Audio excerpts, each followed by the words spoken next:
Hey, what's going on, guys? It is Master RKO, back on the RKO Network. Just wanted to talk to you guys about a couple things. First of all, uh, still got the broken headset.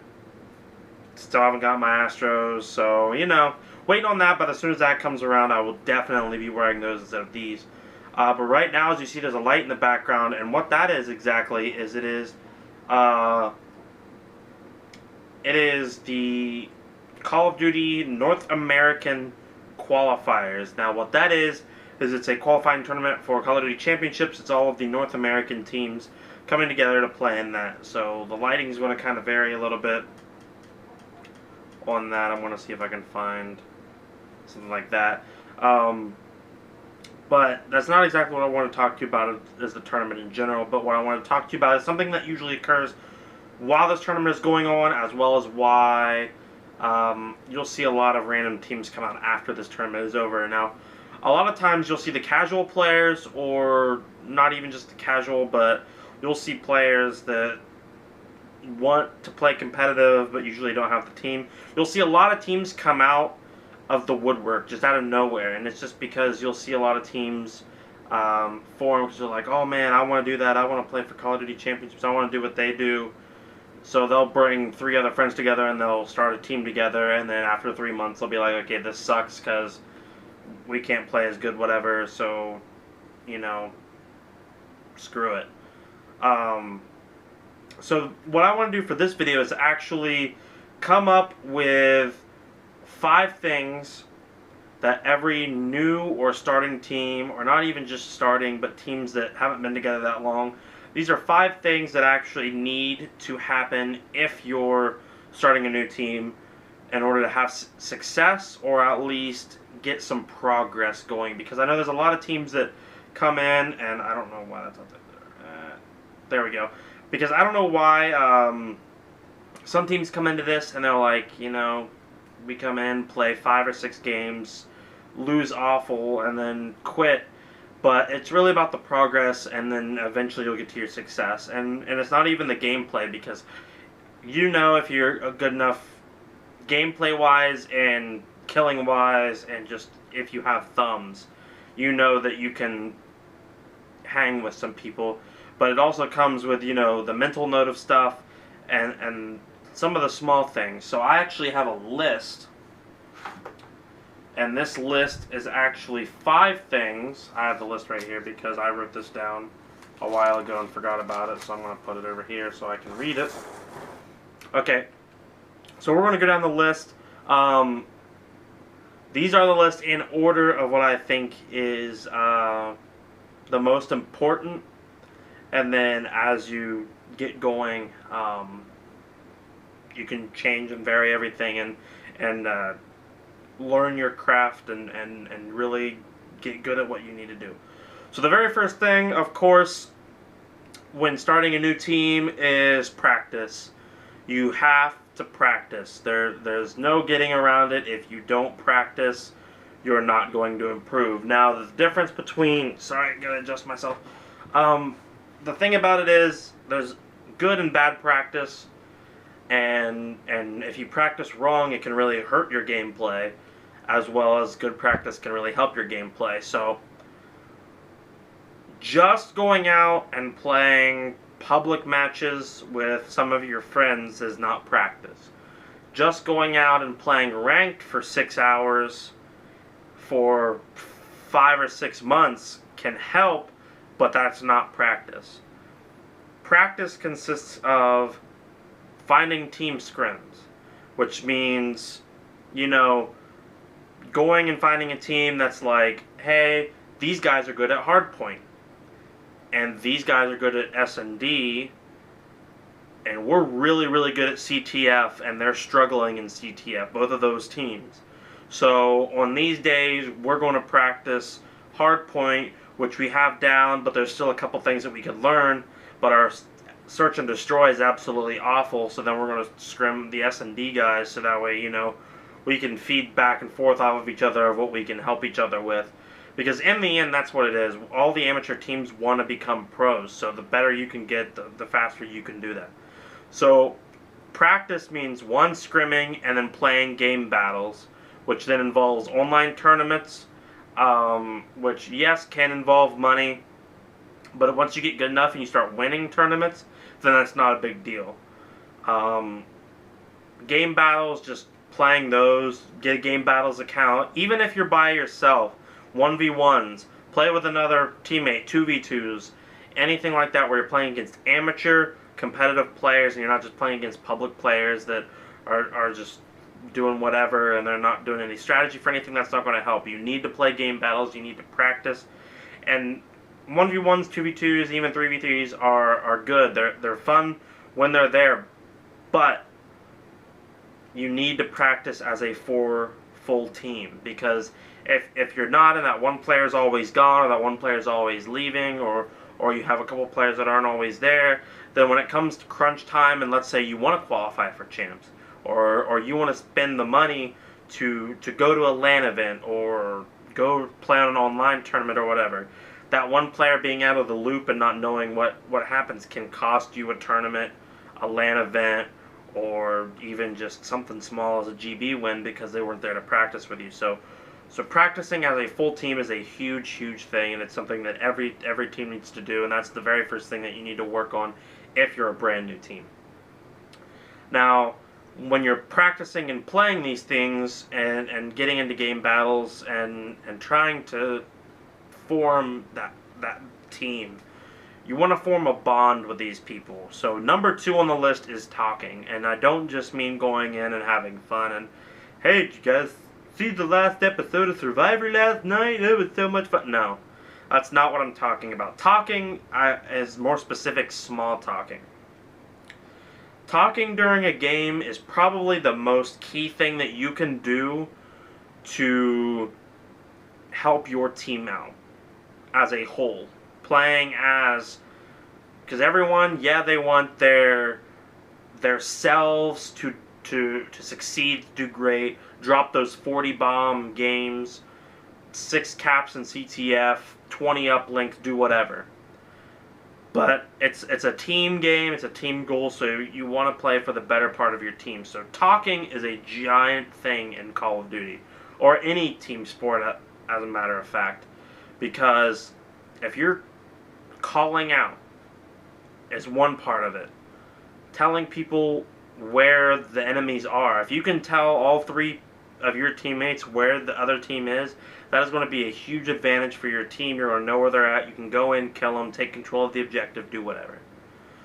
Small talk is even bigger thing. Now, a lot of teams even have, a lot of professional teams have problem with this, let alone amateur teams. Now, what small talk is what's going on in between basically the kill feed. If you're only just calling out when you die or calling out when there's someone there, yes, that's a good start. But you're not playing as a complete team. Because not only does your team need to know where you're at, but they need to know where everyone else on your team is at. So that when they know that people on the other team are, let's say, here, and they know that you're here and they're here, they're closer, you can come in, swoop down, take these people, and be there for a trade or do whatever. S&D is a very big part of small talk, because if you can equip a sniper and you're sitting somewhere and you can call out 2 people who go from this side of the map to this side, that's huge, because now you know, hey, 2 people are here and 2 people are here, so if we kill one person here, there's 1 here and 2 here, so we know where people are. So small talk is a big thing. I can't stress it enough how many times I've seen not even pro teams have 1 or 2 players who refuse to small talk or refuse to really just say where they're going, or will just not accept that responsibility, I guess. Like, if you're in a clutch situation and you need to know where everyone's at, and you need to know where your teammates are at so you know where you can watch, but that one person doesn't say anything, you don't know where they're at, you can go from, hey, we just won this game, to what the heck just happened in the matter of a snap. If 3 people just come out of nowhere and ambush you because that one person wasn't, talking or whatever. And it can be for the whole entire team. If the whole team doesn't say anything like that, if you're only calling out deaths, it's too late. If you're only calling out where people are when you're dying, it's already too late for everyone else to know where people are. So small talk can really help you. So calling out where you're going, everyone needs to say where they're going and then where they're going after that. That's just the simple way to look at it. Go here and then there. That's what you need to. I'm checking a bomb and then pushing into green. Like, that's just so your teammates know, hey, he's doing that. So if I check the other side of a bomb, I know he's going green, so I'll go blue or whatever. I don't know.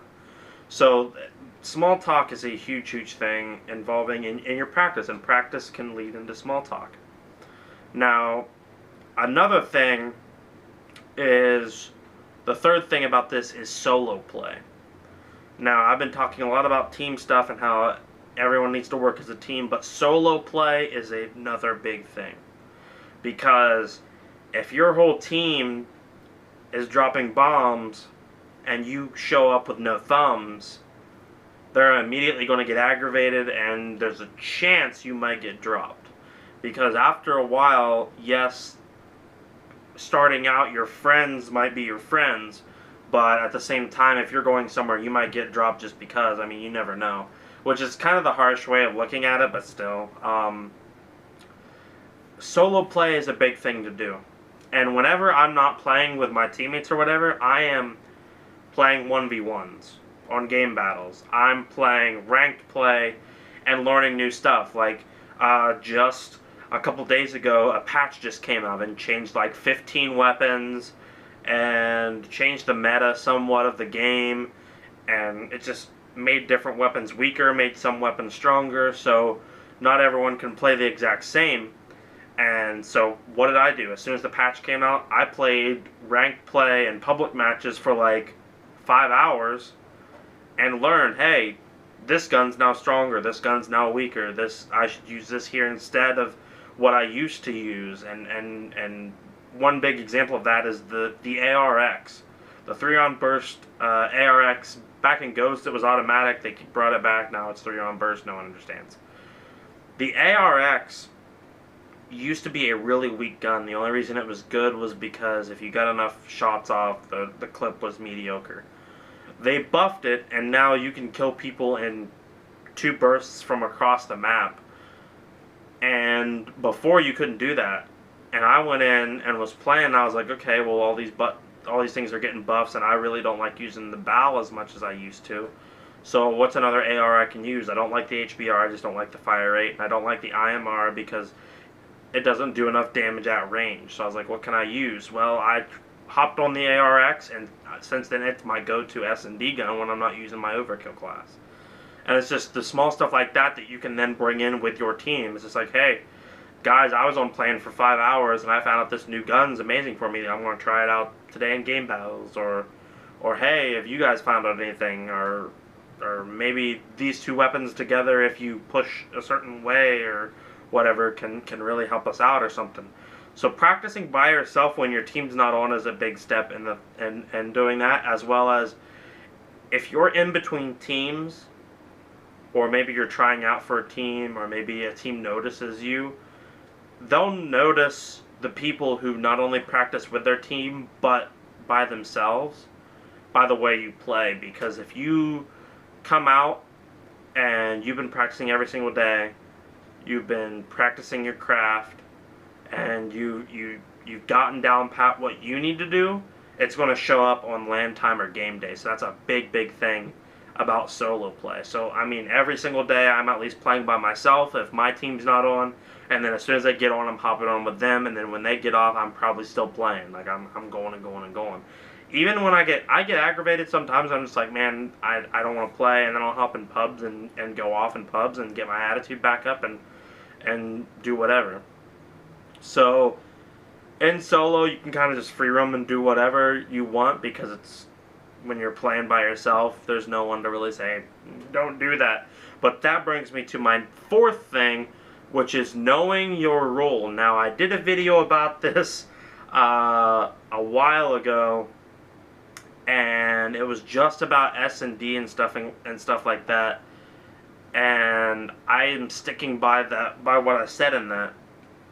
Back in that video, I was talking about there was a lot of times where teammates were telling their other teammates what to do when they didn't know the situation. So I'm talking about, like, if the bomb carrier has the bomb and he's getting shot at, and someone across the map is yelling, hey, get the bomb down, and they don't know the situation. I mean, that's something you should talk about, and something that you need to know your role when you're playing that. So when you're starting a team, everyone has their role. Especially in S&D is the main thing where you'll see people having roles, but in Respawn it can happen as well. Because every team has their main slayers. Usually there's at least two. You'll have that person that's like every single game they're dropping 40 kills, 30 kills, 40 kills, 30 kills, 30 kills. Sometimes they'll hit 50 kills, and it's just every single game. It doesn't matter what game type it is, they are absolutely just going off. They're your main slayers. Then you have the people who are just underneath them, dropping just a little bit underneath. And then, so you have those people who are your main slayers. In S&D, they will never be the bomb carrier. They are always just going off, setting up on their spots, and making sure they're getting those picks. And Respawn, they're roaming around the hill and hardpoint. They're watching routes and CTF, and they're pushing ahead in uplink. Then you have your, what people call OBJ Slayer. Now those are people who actually will run with the flag carrier, or they will run with the uplink person, or they will be in the hill or really close to it while slaying out anyway.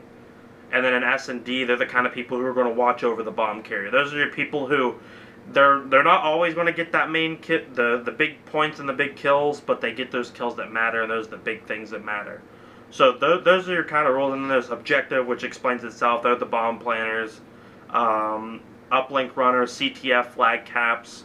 They sit in the hard point the whole time, and those are your people who, yeah, they may not get the most amount of kills.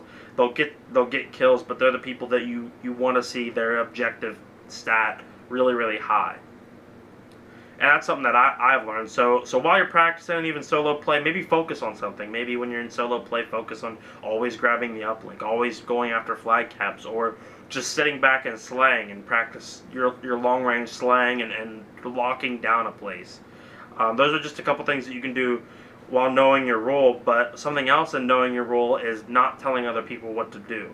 Because if you get on people's nerves, you start telling people what to do, they're going to do the exact opposite. They're going to start not listening to you, and then it's going to make the teamwork less. So while you're playing and while you're finding out what role fits you best, you also want to maybe learn some other rules a little bit, because if someone starts struggling and one that you can swap with each other, or there's always those points where someone may have a bad game, so they want to be objective instead, so that they're kind of doing their thing. But at the same time, you want to know what you're talking about too. So if someone makes maybe a bad play, or you notice that someone could have done something better, you can say, hey, maybe you should have done this or whatever, and give them an opinion or whatever. But at the same time, you don't want to be like, hey, get the bomb down, do whatever. But in saying that, I'm going to put a little asterisk on that last part. There's a difference between telling someone how to do their job and someone not knowing how to do their job. And what I mean by this is sometimes you'll have those people who just don't know what they're doing. And it's not like I'm saying like, oh, they're off the game, they have no idea what they're doing. It's more of like, they can't make that decision at the right time, and that's just something that can grow over time that you really need to just work with. But like bomb carriers, if you're an OBJ player, you have to have the mindset of thinking ahead. That is the main thing about OBJ playing. This is kind of a tip in this video. OBJ playing, you have to be able to think 2 or 3 steps ahead. Slaying, you kind of have to do that too, because you got to know spawns and everything. But with OBJ, you got to know spawns, where they're coming from, and how you can score or do whatever. So like uplink, you got to be on point with that scoring, because you're not going to be focused on the kills so much, so that's your way of contributing. So if you're like playing S&D, you're the bomb planner, you got to know, hey, it was 3 on 4, and our team just killed one more person, it's 4-on-2, I'm putting the bomb down. Or, hey, I was putting the bomb down and 2 of our guys just went down, I need to get it down now or pull up, and you gotta pick one and stick to it. You can't be the person that sits there and is like, okay, do I push out, do I do this, and hesitate for 20 seconds. That's a good way to get clutched on. Or you can't be that person that's like, hey, okay, it's 3v3 and I don't know if I want to push out or if I want to put the bomb down, because then you're just wasting valuable time and that clock's ticking. So within not being bossy about your stuff, you also, of course, want to know your role.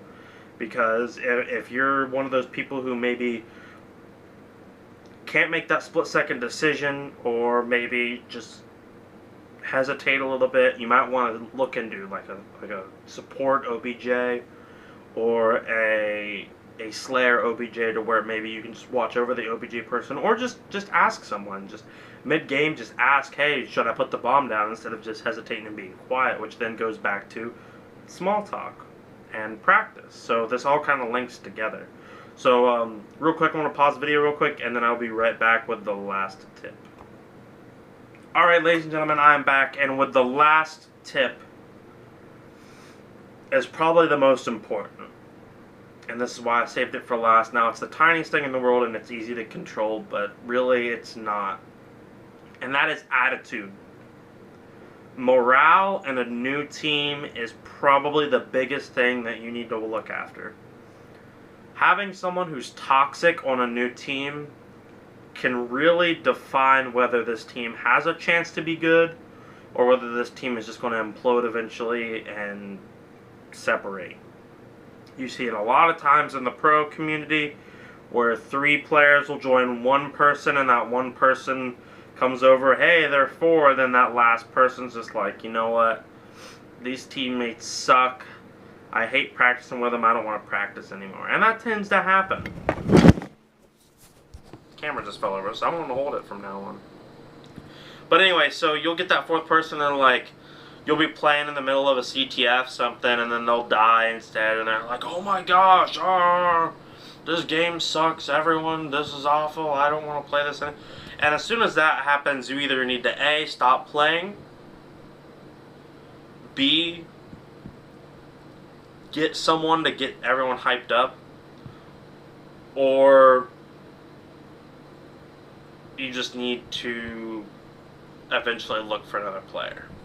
Because that can happen. Sometimes you'll find that person that you just don't want to play with anymore. You'll be playing and then you're just like, man, I really don't want to see this person's face ever again on Skype. When you start feeling that way, you need to find another person to replace them, and talk to the team about it too. Just be like, guys, are you with this as well?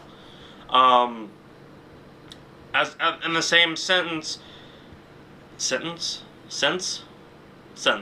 the same sense, you can have a really good morale. Whenever I play, I love getting hyped. I love screaming, let's go. I love getting those big time moments where it's clutch time and you hop in, get a 3-piece, and you just scream your head off. That's the best feeling in the world. And it's just something that when you get that in that moment, if you're one of those people that just sit there and be quiet and you don't share it with your teammates, they're not going to feel it either.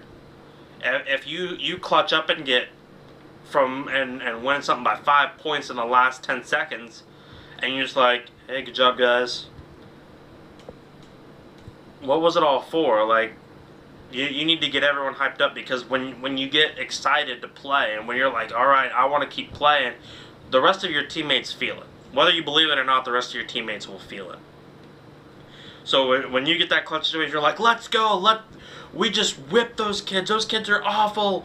We're beating them in the rest of the series, 3-0 all the way. Like, your teammates are just going to start screaming with you, yeah, come on, let's do it. And everyone's just going to be hyped up and ready to go, and they're going to want to keep playing and keep going and keep grinding, and it's just going to be a great time for everyone. And then you have the other side of things, where if someone loses or maybe chokes around, and then they start being toxic in one or two ways. They can either start bashing either themselves, or they can bash their teammates / team. They can either, oh man, I suck, I hate this game sucks, my connection's awful. That's one thing. Or they could, when someone uh, misses a clutch or something, they're like, "Oh, you're awful. You should have done this better." And man, I wish I had a different teammate or whatever. Or man, you guys suck. Whatever. I'm finding a new team. Like stuff like that's just it's not necessary. There's a difference between roasting and being toxic. If you're roasting and you're having a fun time, and you're like, "Oh, you need some thumbs, blah blah blah," and whatever, like you could tell the difference. Don't act like you don't. I see you shaking your head like, "Oh, there's no difference." There is a difference. And so that's another thing with the attitude. You got to learn how to have fun when you're playing competitive. I would say that's going to be my last note for this video. You have to learn how to have fun. Because if you're not having fun, then you got to make it fun. So you got to learn how to have fun. And what I mean by that is, if the whole team is doing something and a player has a bad game, let's say you hop into a game battle that you maybe accidentally accepted because you're like, "Oh, this team sounds cool," and you're playing pros, and one of your players has an off game. If you're that player that has the off game, you gotta learn how to laugh at it. Honestly, every single person has a bad game. There's not one pro player in the whole entire world that could sit back and say, "Man, I've never had a bad game. I play perfect all the time." So when you're playing, you have to realize you gotta laugh at your mistakes. If you go 5-32 on the start of a uplink or whatever, and your team's like, "Oh, bro, where'd your thumbs go? Oh man, you should have." Like, you gotta learn to laugh at that, or use it as fuel. Just use it as, "Oh, I'm gonna show them, and I'm gonna go off on the next round or something." Don't be that kind of person that's like, I don't make fun of people. That making fun of people's wrong. You gotta learn to laugh and have fun while you're playing. Having fun while you're playing is the biggest thing about this. So, once again, the 5 things. Practice. Gotta learn to practice as a team. Builds chemistry, builds strategies, helps you in the long run. Number 2 is talking. That'll help you in the long run as well. It helps you as a team, helps you develop strategies, helps your teammates know where you're at, where other people are at. Solo play is number 3. That'll help you as yourself learn stuff and make yourself better by yourself when maybe your teammates aren't on. Knowing your role is number 4. Helping yourself find what you're good at, as well as learning your own craft and maybe helping other people out as well. And at the same time, not getting too bossy with it and knowing your role on a team. And number 5, attitude. Being able to just come out, get hyped, get excited to play Call of Duty or Halo or League of Legends or Smite or whatever you play, and get excited and get hyped about it. Don't be negative about it. Have fun, goof off, do whatever, and make sure that you're just having fun all the time. So I know this video went a little bit longer. I think this video is going to end up being about 30 minutes by the time I'm done with my outro and everything. And but you know, this is the 5 things that that can really help if you focus these 5 things and then put together your team skill. And with all of it, you're definitely going to succeed as a new amateur team or a competitive team in general. And a lot of teams, if they would practice these 5 things, I know there's a lot of teams out there that could really make some noise in the professional scene once their skill got to the highest caliber, and it's the same for me as well. So, you know, that's really all I have for today here on the RKO Network. I'm Master RKO. If you like this video, click the like button below. Leave a comment if there's any videos that you would like to see, or if there's maybe something that I missed that you would like me to touch on. If you need any tips yourself, leave it in the comments. I would love to go back over different maps, different game modes, different ideas that I can help each and every one of you with. That'd be fantastic. As well as an announcement on Monday. Curls is coming back to Twitch. He'll be streaming for a 24-hour stream starting Monday at 10 a.m. Eastern Standard Time. Make sure you be there. Twitch.tv/thecurlycurls. As well as I'm going to join him for a little bit. I'll be streaming on Monday as well. I'll probably be streaming early in the morning till about the afternoon. I might stream that night as well. So make sure you're there on Monday to watch us goof off and do whatever. We may play together. We may not play together. You never know. So, as always, I am Master RKO, and I will see you guys next time. Adios.